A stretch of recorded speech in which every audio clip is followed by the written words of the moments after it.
handling a high frequency case or a low frequency case, I can select the mother wavelet accordingly.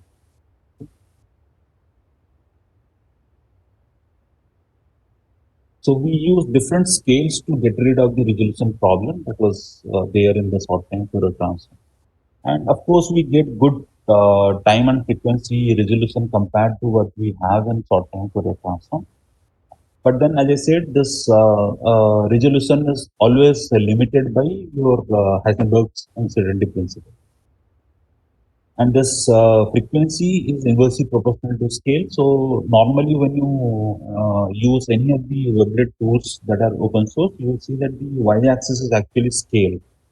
Y-axis is actually scale, not frequency. So if you want to do the mapping from scale to frequency, then you have to go through this relationship.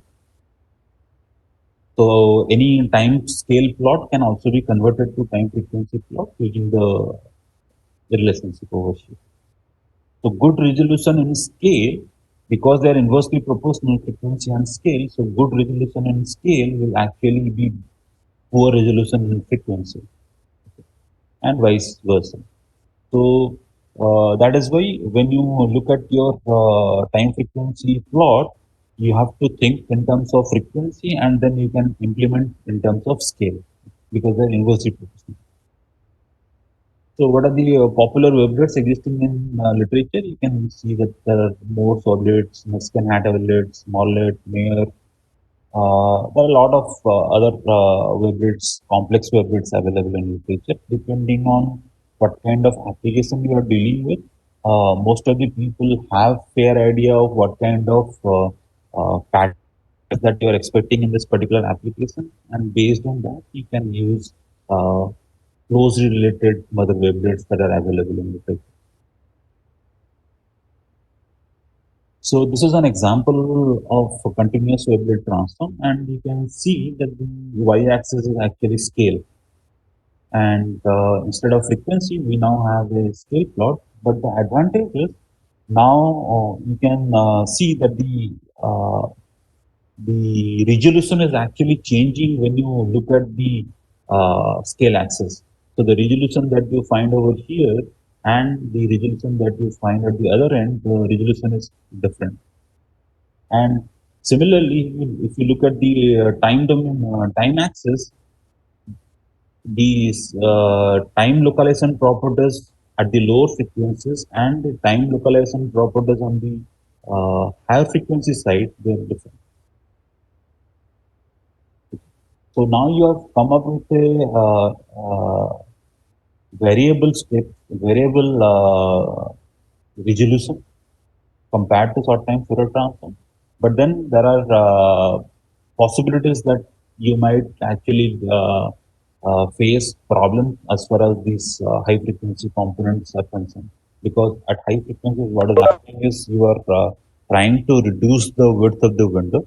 So in that scenario, you will face a low frequency resolutions. Similarly, at the low frequency side, you have a larger window width, so you will face time resolution problems.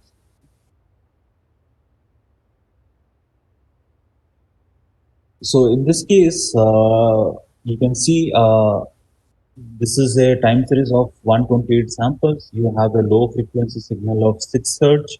You have a high frequency signal of 25 hertz and a high frequency burst of 52 hertz. Okay. But then the high frequency burst of 52 hertz means it will show up in the lower scales. So the high frequency burst is being actually plotted over here. Although it is somewhat visible, but then it is not able to emphasize this high frequency burst. Okay. So similar to short time Fourier transform, here also we are facing the same problem, similar problem of not able to emphasize the high frequency bursts, which are localized only for 10 samples from 20 to 30.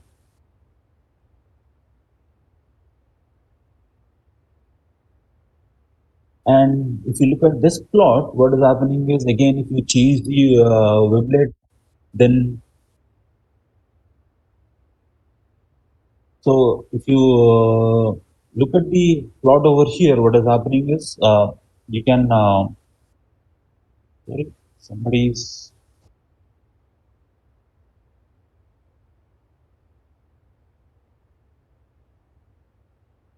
Is there any issue with the slides?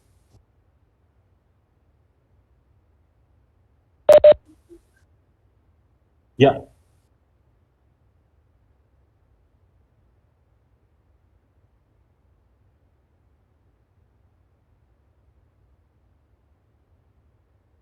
Okay. Okay. Fine. Fine. Yeah.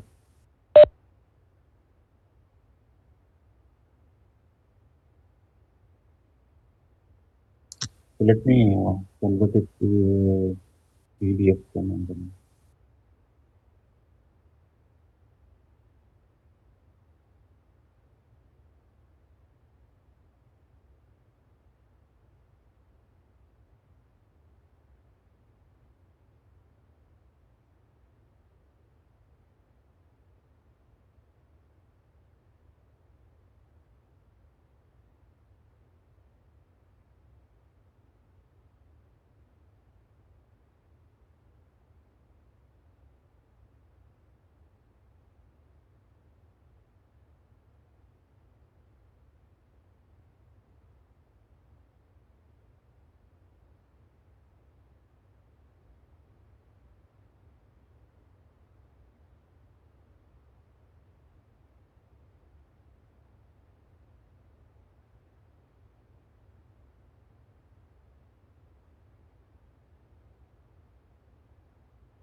I guess now it is much better.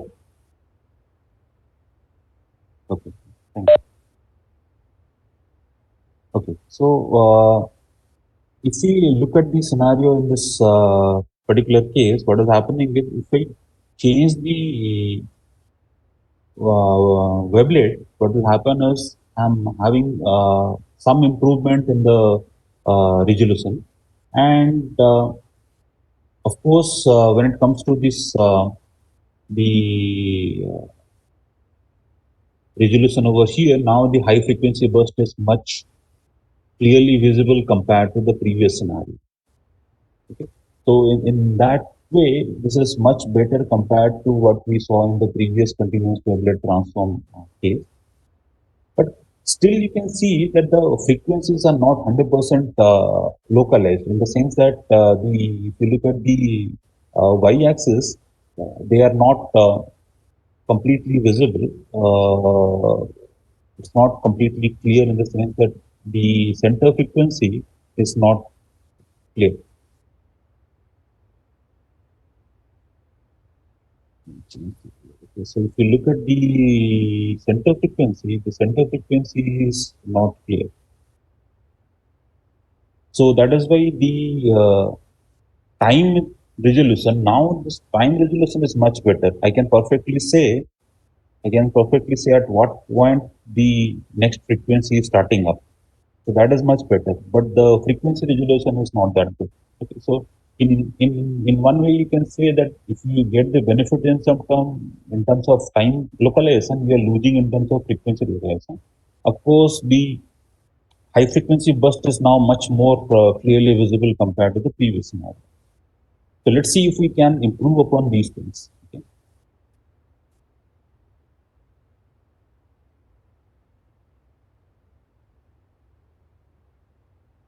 So what we see in continuous wavelet transform is you have to design the mother wavelet. But there is also, if you look at the continuous wavelet transform as such, there is a lot of redundancy in the continuous wavelet transform. We have an infinite number of wavelets, which uh, an application specific engineer needs to first look at the application and then decide that okay, I am going to expect Gaussian kind of patterns down the line. So let's select a model wavelet which is more similar to Gaussian, say. So you do have a lot of wavelets available in literature, but then you have to select a particular kind of wavelet from that, and that needs a lot of application specific knowledge. And if you look at the wavelet transform, what is happening is the wavelet transform doesn't have much analytical solutions, in the sense that you do have a lot of mathematical background for wavelet transform. But as far as the solutions are concerned, when you decide that okay, this particular optimal mother wavelet is this one, there is no analytical solution for that.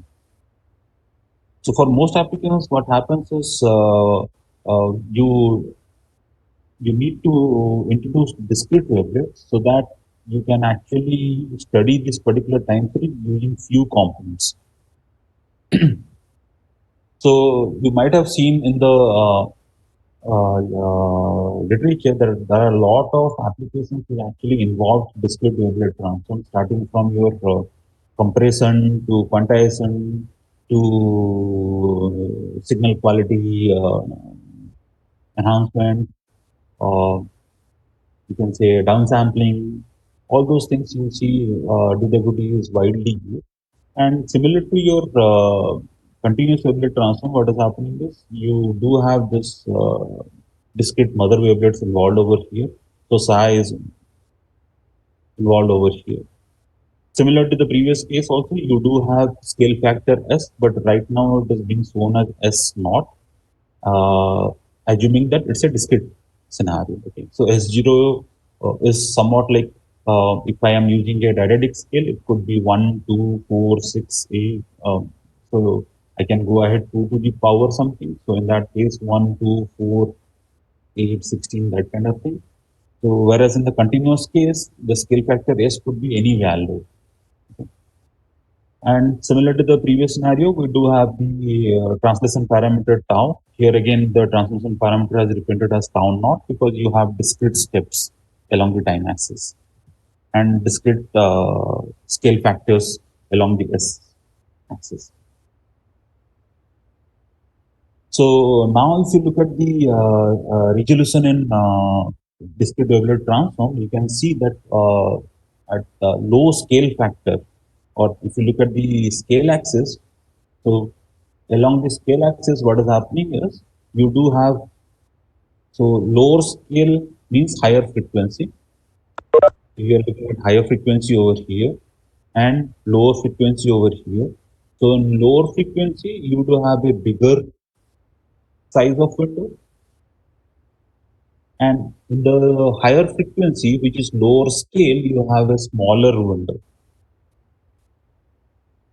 Okay, so similar to continuous wavelet transform, we do have similar observation over here. The only thing is now your tau axis and the scale axis, they are now discretized in the sense that you are not dealing with a continuous scale factor, nor you are dealing with a continuous tau parameter.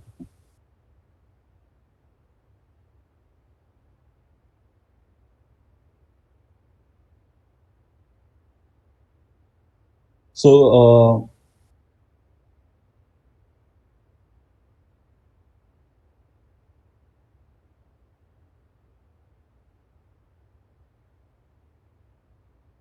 now, if you look at the scaling factors that we talked about in the discrete wavelet transform, what is happening is you decide a mother wavelet psi, and then some scaled variant of the mother wavelet is being used. So effectively, when you look at the discrete wavelet transform, instead of starting with the scale factor of 1, 2, 4, what we can do is we can actually go for easier implementation of discrete wavelet transform. This particular slide shows you that you start with some kind of a lower scale factor and then go on increasing the scale factor, or other way of implementing that one is you can also go ahead with division into high frequency and low frequency, and then again go on breaking the individual high frequency component and individual low frequency components. So you'll have H, then H, H, H, L, L, H, low, high, low, low. So you'll go on doing that for multiple stages, and then you can discard few stages if you want to go for compression kind of application and then reconstruct the signal. But as you go on breaking this particular complete band into smaller high frequency, low frequency, and then again high frequency, low frequency, in one way you're also able to say with more number of stages what would be the frequency information or the time information for that particular band. So in that way, you can have benefit in terms of time and frequency localization. But in general, if you look at the DWT usage, that is widely used for compression purposes, where we actually want to remove or we want to neglect few frequency components and reconstruct the image or the signal. So as I said, what we can do is you can actually have a high frequency and low frequency filter. Then again, low frequency component can again be divided into high frequency and low frequency. And you can go on doing that continuously in a recursive way. So this is being shown over here. So what you can do is you can actually go ahead with the recursive process, high pass and then low pass, then again low pass gets converted into low pass and high pass, and then you go on breaking that. Okay. So in that way, at least what you can do is you can say at this particular frequency is existing in this particular space. Once you have reached a particular frequency, you can say that okay, this is existing at this time duration when you look at the last plot. Okay. So that is the advantage of DWT in terms of time frequency representation. But as I said, it is widely used for compression purposes, mainly related to image processing. So there are of course few variants of Weblet which is being shown over here, which is also called as Weblet decomposition tree. So you divide them into two parts, so low pass and high pass. Low pass is also sometimes called as approximation, and high pass is called as details. And then you can go on breaking both the parts, or for example, over here, approximation part or the low pass filter is again broken into high frequency and low frequency and goes on. Similarly, you do have something called as Weblet packet tree, where both the components, approximation as well as detail, both the components are broken into two parts each recursively. So what happens in discrete Weblet transform is you pass the 1000 data points to the uh, low and high frequency filters, and then you can you pass it to a high frequency a high pass filter, a low pass filter, and of course, once you pass through these filters, what will happen is the highest frequency component has got halved. So you do not need so many samples. So you go for downsampling by 2, and then you get 500 tailed high frequency components and 500 low frequency components. These are the approximation and detail components over here.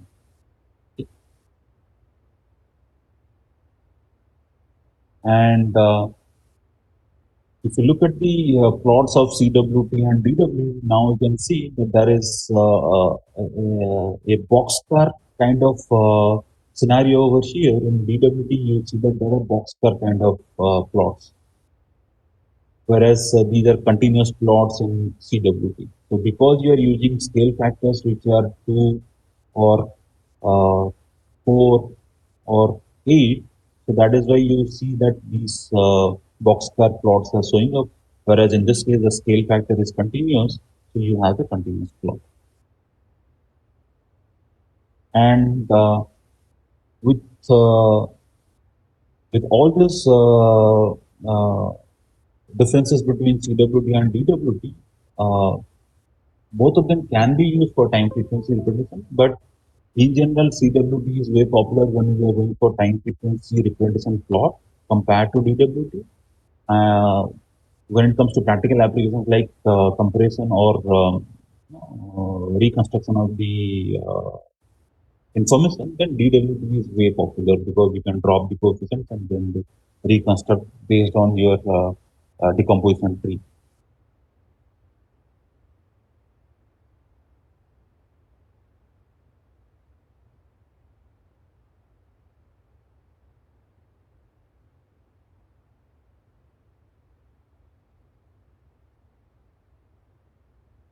So when we look at the Webley transform, three things that now is you can observe in the wavelet transform.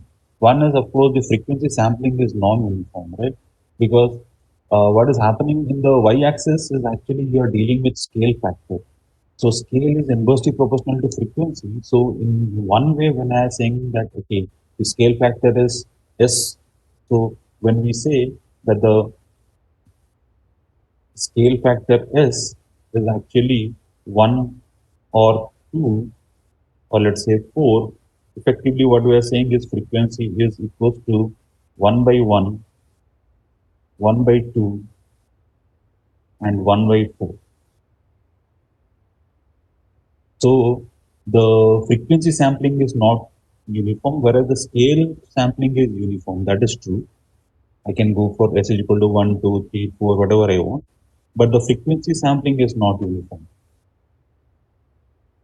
Similarly, the phase information that you get is with respect to where the mother wavelet is located, not with respect to the origin. And the third parameter or the third observation that you find in wavelet transform is it does have a varying amplitude with varying frequency because of the normalization factor of 1 by root s. So these are the few limitations that you find in wavelet transform, which we try to overcome when it comes to S transform. So this transform was proposed by Stockwell in 1996. What it does, it tries to retain good features of short time Fourier transform and continuous Fourier transform and try to overcome their limitations. And the two problems that you found in the wavelet transform scenario, now what is happening is you have a progressive resolution. So the resolution is more progressive compared to what you find in CWT. And the phase information is absolutely referenced, means it's referenced with respect to the origin. Okay, it's no more reference to the local position of the wavelet. So there is high similarity between what you see in S transform and what you see in short time Fourier transform or wavelet transform. So here you can see that the short time Fourier transform, what is happening is you had a window W in short time Fourier transform. Now, if we specify that this particular window is a Gaussian window, and we say that the standard deviation of the Gaussian window is inversely proportional to frequency, or we are in one way we are saying that the width of the window is now dependent on the frequency, then what we get is called as S transform.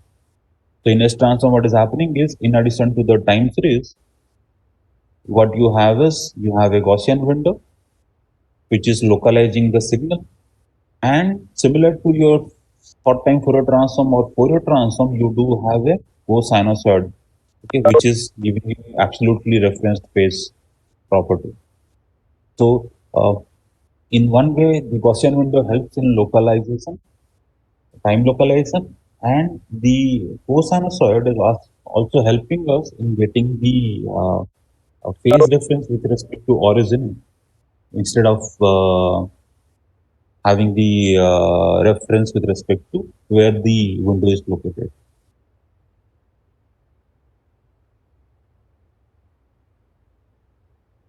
Similarly, if you look at the wavelet transform, you can also compare the wavelet transform with the S transform. And this wavelet transform, what is happening is you had a mother wavelet over here. Now we are saying that, okay, let's use a Gaussian mother wavelet. Make sure that the scale factor is inversely proportional to frequency and include a phase correction factor. If you remember if you look at the wavelet transform, we always say that the phase is always reference to where the window, where the mother wavelet or the wavelet is located, not with respect to the origin. Because we are adding this correction factor, now what is happening is the wavelet transform phase is with respect to where the mother wavelet is located or the wavelet is located. And we add a correction factor with respect to the origin. So that gives us the final phase with respect to the origin that you normally find in Fourier transform or short time Fourier transform. So here you can see you have a Gaussian wavelet, and once we include the correction factor, we come back to what we have is absolutely referenced phase because of the cosinusoid that is involved in the Fourier transform itself.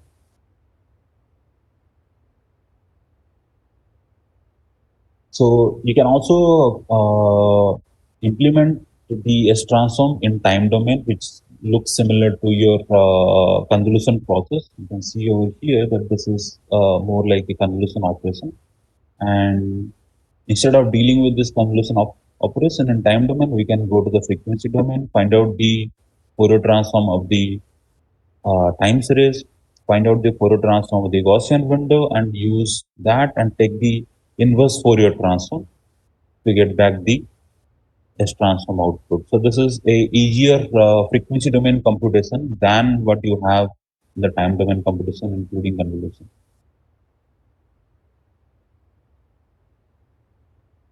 And similar to the continuous wavelet transform counterpart in discrete wavelet transform, here also we do have a discrete counterpart to the S transform. And the only thing is that now you are dealing with all the discrete components. Okay, so Gaussian window and discrete components, and then you do have the time series. You instead of going for Fourier transform of the time series, now we are talking about the discrete Fourier transform of the time series. One of the great advantages of discrete inverse S transform is if you look at the matrix of your if you look at the matrix of S transform, so let's say this is your time, this is let's say this is time, and your y-axis is let's say frequency. What is happening is we are saying that if you add any uh, if you add all the elements in a single row, what you get is actually the Fourier transform. Okay, so that means for the complete matrix, if I add each of these elements in each row, what I get is I get back to the discrete Fourier transform. So the summation along voices or the rows, what you get is Fourier transform, and then once you get the discrete Fourier transform, that is easy to get back to the time series. So you take the inverse Fourier transform and you get back to the original time series. So there is a very good mapping between this Fourier transform and S transform. Just add them along the rows and you get the original Fourier transform. And then you can easily get back to the original time series by taking inverse Fourier transform. To improve the resolution in S transform, because you are involving a Gaussian window, so the other improvement that can be brought upon is by including a parameter k, and this parameter k will decide that if you look at the S transform, what is happening is, let's say you have this kind of a time series, so we are putting a Gaussian window along with the cosinusoid. So when you look at this implementation, what is happening is the cosinusoid that we are talking about, this cosinusoid is actually different in the sense how many how many cycles of the cosinusoid are actually within this Gaussian window. Okay? So I can go on increasing the k value to have more number of sinusoids over here, more cycles of sinusoid over here, and that will actually improve my frequency resolution. Okay.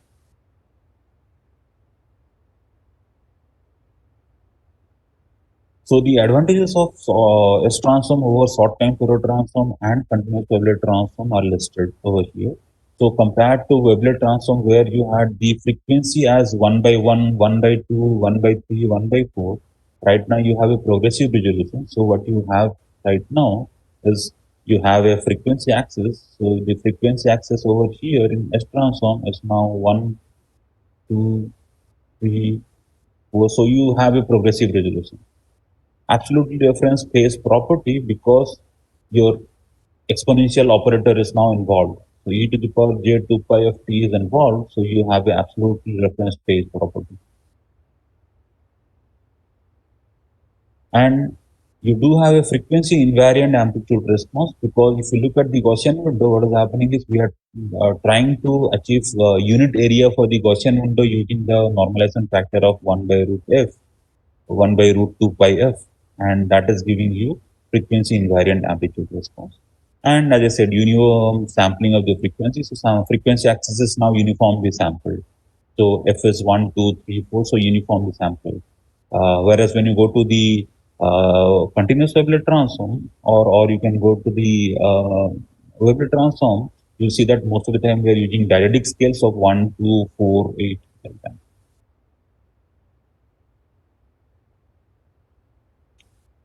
So here this same example being shown over here. So now if you compare this one with the continuous Wavelet transform plot that we had shown previously, the high frequency burst is now clearly visible, and the frequency resolution is somewhat better compared to what we had in the continuous wavelet transform. Okay. So the carrier, the center frequency is now a little bit better, not very good if you compare it with the short time Fourier transform output in terms of width of the window.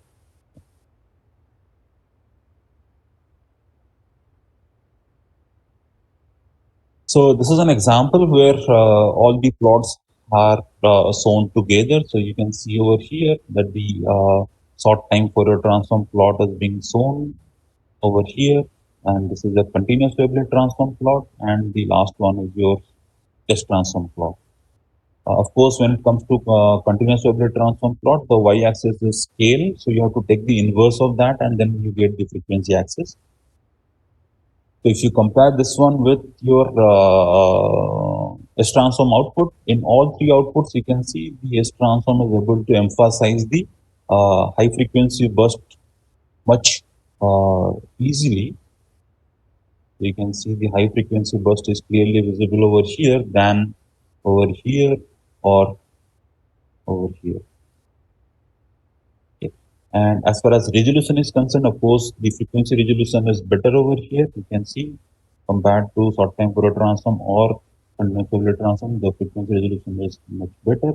But if you compare this one with your short time Fourier transform output, then you do have better frequency resolution over here. Okay, so it's not that everything is well and good with S transform, but it does have improvement as far as the high frequency burst emphasis is concerned. And the reason for showing this high frequency burst is most of the applications, what you want to know is when does this irregular behavior happen in the signal or in the image.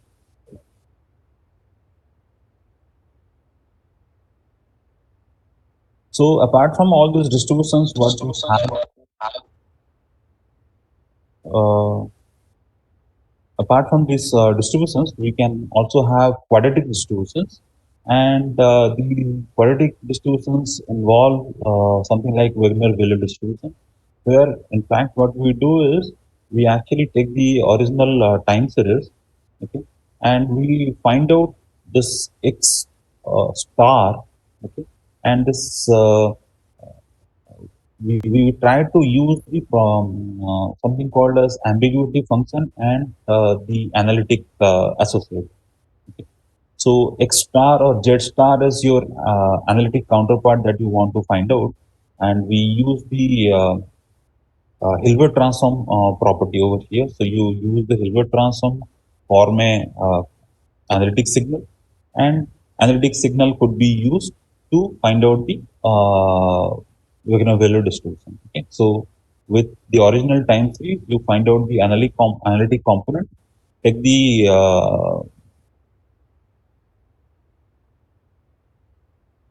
X bar and Z bar, and then you can of course go for the normal Fourier transform kind of thing. Okay, but because you are multiplying x of t with x star t, complex conjugate of the analytic signal, so what is happening is you do go with something called as quadratic distributions.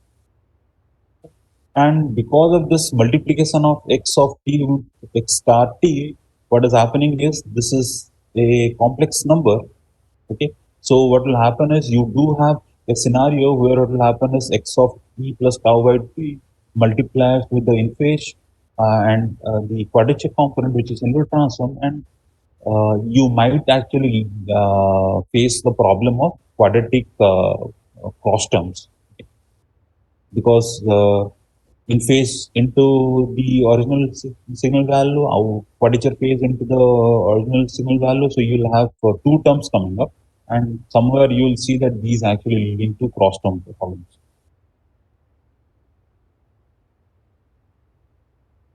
So here the plot shows the Wigner value distribution, but as I said, because it's a quadratic distribution, what is happening is there are a lot of first terms. So what is happening is you will find a lot of fake peaks. Okay? You see there are a lot of fake peaks over here. So you have to discard all those cross terms to actually get the actual TFR plot. Okay. So out of all these plots, all these picks that you find, there are a lot of fake plots which need to be removed, or you have to get rid of the cross terms. Then only you can actually have a good TFR plot for the Wilmer distribution. And there are a lot of solutions to actually overcome those cross terms.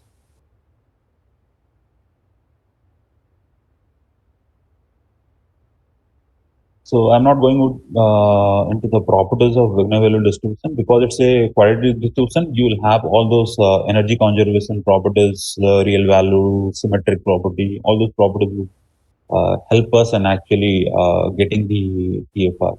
But as I said, it involves quadratic distribution, so makes life a little bit difficult compared to what you find in short time Fourier transform or similar kind of transforms. The next transform that we are touching upon briefly is Hilbert-Wong transform, and this transform is actually linked to intrinsic components. Okay, so what is happening is you do have a intrinsic mode function which is actually linked to your eigenvalues, and we use these interesting mode functions. So whether you want to break the signal into multiple IMFs, and then from those IMFs, do you want to keep all the IMFs, or you want to drop few IMFs and then again reconstruct the signal? Okay. So that is a major logic behind Hilbert-Wong transform. You break the or you decompose the signal into multiple IMFs. How they are done, we'll see in the next. But the idea is to break the multi-component. So the idea is to break the multi-component signal into IMFs with filtered components. उस दिन मैं अपने पिताजी से बात कर रहा था पिताजी गए मुझे देख रहे मैं पिताजी कह रहा तो मैं पिताजी से कह रहा जमीन बिक रही है साल में बहुत कमीना आदमी है साला ऐसे बात ही जब ऐसे होती है पिताजी कह रहा हाँ लौटा जाता मारा से वो तो ठीक है वो तो ठीक है लौटा साला बदतमीज है बहुत बदतमीज कुछ पता ही नहीं साले को कह रहा है कि 6 के पैसे लग गए 7 के पैसे लग गए कौन दे रहा है इन्हें पैसे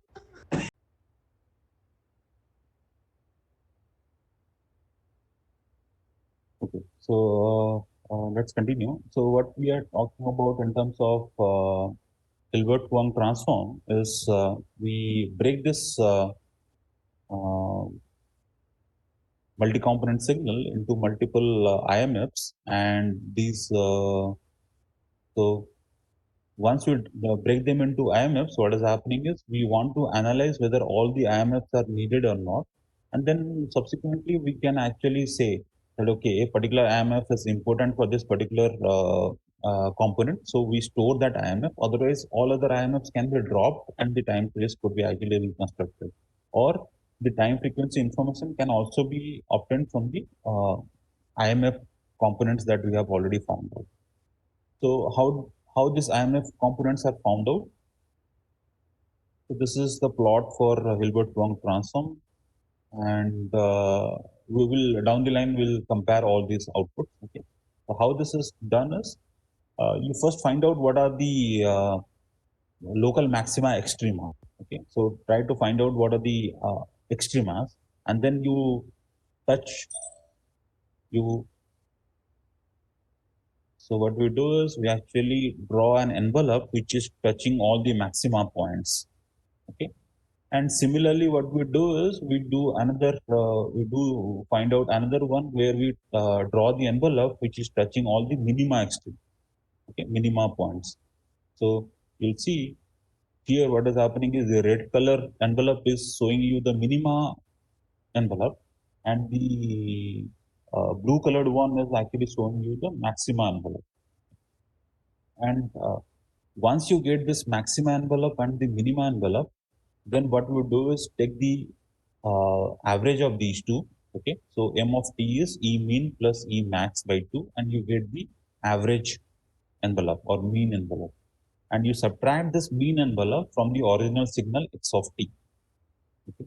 And what is happening is you are getting something called as a residue. So original signal minus the mean envelope M of t, you are left with residue. And this residue again goes for the same analysis. In the residue, again, you find out the max envelope, mean envelope, and then you find out the average envelope, and then again you subtract. So you go on doing this recursively, and each of these, so you go on doing until you come up with a residue where you have only one component left. And with that breakup, now you can easily visualize that this is IMF1. Okay, so you are getting IMF1 in the first case, and then subsequently you'll go on IMF2, IMF3, and all these components will get broken up. So at the end, what is happening is you have got a combination of the IMFs and the final residue. Okay, so you have lots of IMF components along with the residue part. Combine them together, what you get is the original time series. So if you want to remove any of the IMF components, you can do so and reconstruct the time series if you feel that all those components are not important for your study. So this is a plot which is showing you all the IMFs that you get. So you can see over here is that you start with the original time series, then you break them into multiple IMFs. So you can see in the first IMF, you see this behavior. In the second IMF, you see this behavior. So you can see once you go down the IMFs, you are actually going for low frequency components. Okay. So over here, what is happening is once you see that there is no more component left from these IMFs, you can decide which IMFs you want to store. And then normally what will happen is high frequency component is something that you need to study. So you'll keep all those things down. It's your choice whether you want to have those kind of frequencies needed to be studied for that application or not. Based on that, you can select the IMF.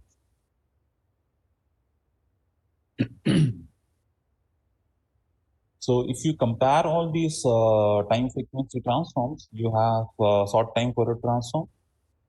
So this is a good comparison between all the transforms that we have discussed so far. We saw that when it comes to short time Fourier transform, it gives time frequency representation of nonce time signals. But the problem is it's not able to capture certain frequencies because of the fixed window width. This continuous wavelet transform, it gives you multi-resolution analysis, but again at high frequencies you have poor frequency resolution and all of the problems like locally referenced phase, redundancy, frequency invariant amplitude response, all those problems come up. Then we moved on to S transform. In S transform, what happened was the phase problem got solved because you do have the exponential operator which is reference to 0. You do have frequency directly involved with the Gaussian window, so you have a frequency invariant response. But resolution wise, you still have the problem of poor frequency resolution at high frequencies. Regular value distribution is a completely different concept based on quadratic distribution. So you have equal resolution at all frequencies, irrespective whether you are dealing with low or high frequencies. But the problem is, as I said, because you are talking about the analytic signal which involves the quadrature component, you do have a problem of cross terms over here. Hilbert curve transforms also provides you a good time frequency representation in terms of IMFs. But what is happening is you do have the end effect. End effect is, for example, if your signal is from 0 to 1000, the when you go on calculating the IMFs, the assumption while calculating IMFs would be what is there after 1000 samples. What is the sample at 1001th place, 1002th place? So that is going to affect the output. And of course, mode mixing problem will be there because when you go from higher mode to lower mode, there is a possibility that second and third mode might get combined together.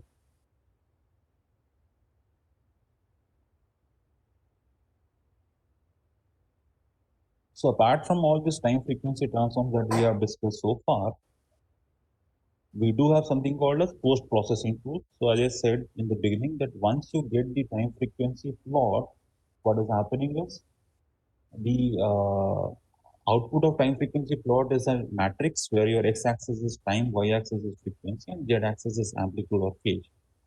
And there are a lot of problems as far as the localization is concerned. So instead of doing the normal analysis from this TFR plots, is it possible to improve the TFR plots after performing the time frequency transform? So those are called as post-processing tools, and synchronous paging transform and reassignment strategies belong to these post-processing categories. So what effectively they do is they reassign the frequency energy which is there on the time frequency plot or time frequency axis. They reassign them into specific frequencies or specific times. Okay, so in that way you are actually the energy that is around a particular band is now being put at a single frequency. So effectively, you are improving the resolution. But as I said, this complete energy has to be relocated to a single point. So then we talk about something called as instantaneous frequencies. So that is why this is majorly this logic is with respect to instantaneous frequencies, and the complete energy that is there around that instantaneous frequency is now put up at the center frequency of that particular band. So that is why you see this term called as reassignment. So from a complete band, so from a complete band of energies, if you have a band of energy, what you do is try to reallocate the complete energy to the center frequency of the band. So complete energy for this band is relocated to the center frequency of the band. So that is how you get the benefit in terms of better time frequency plot. Uh, it guarantees a sharply localized representation. It also allows for reconstruction of identified modes, and this is more related to eigenmode decomposition. So, as I said, this is related to instantaneous frequency related case study, and these instantaneous frequencies have to be found out, and then the complete energy around the instantaneous frequency has to be reallocated to the instantaneous frequency. Okay. So towards the end, let me show you a case study of ECG data. Okay. So we have, well, let's say we have 1024 samples. Sampling frequency is 360 hertz, okay, and it has been taken from MIT BIS database. And the time series is actually ECG record number 100. So let's look at the comparison between all the plots. So if you do the comparison with all those time frequency transforms that we have studied so far, you'll see that over here, what is happening is short time Fourier transform is giving you 4 picks. Sorry, S transform is giving you 4 picks. And if you compare that with short time Fourier transform, there are a few extra components going up over here. Okay. And if you compare the S transform with CWT, this is more elongated. Okay, so in terms of frequency resolution, this is a little bit worse compared to what you have in the S transform. And Bernoulli distribution, as I said, this is a quadratic distribution, so a lot of cross terms would show up. So you have to actually remove those cross terms, then only you can find out the picks. And on top of all these 4 time frequency transforms, I can of course deploy a synchronous paging transform or reassignment strategy, which actually you can see these lines. These are very, very fine lines which have been obtained by reassigning the complete energy that you have for the complete band to a particular center frequency. So if you go on doing that, what you get is this pseudo staging transform output.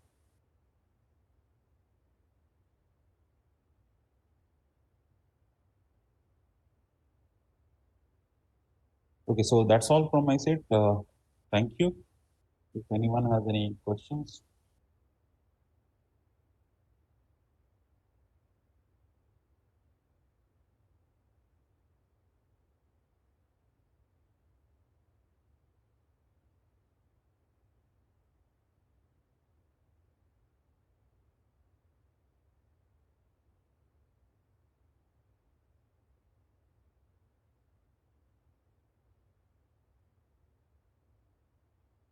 anyone has any questions?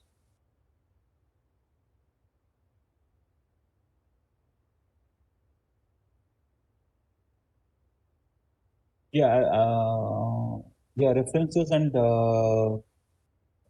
resource list will be there in the last slide. I just skipped that one. I'll include those things.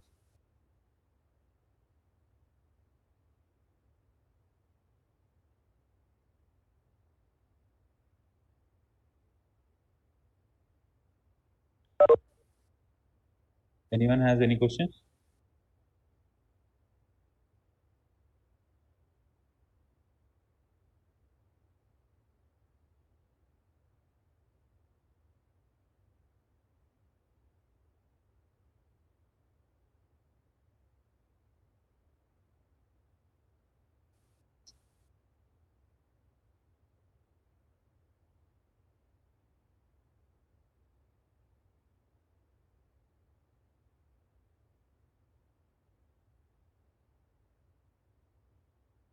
Okay, if there is no question, then we'll wind up the session. If you face any problem related to the topics, you can of course send an email. I guess once we send the slides,